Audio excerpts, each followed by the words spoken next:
greatest players of the last 20 years.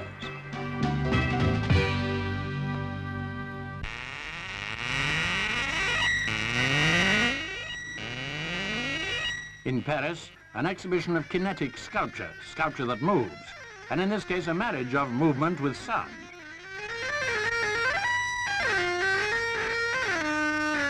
It's the work of a French composer who started studying music in 1929. After the war, he took a number of jobs to make ends meet: radio repairer, salesman, and even as market researcher into the consumption of tinned sardines.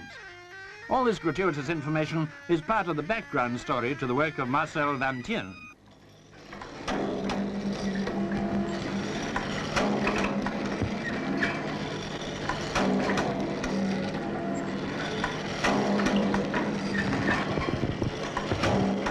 Revealed through his mind's eye a charming, if slightly discordant, world of audible automata.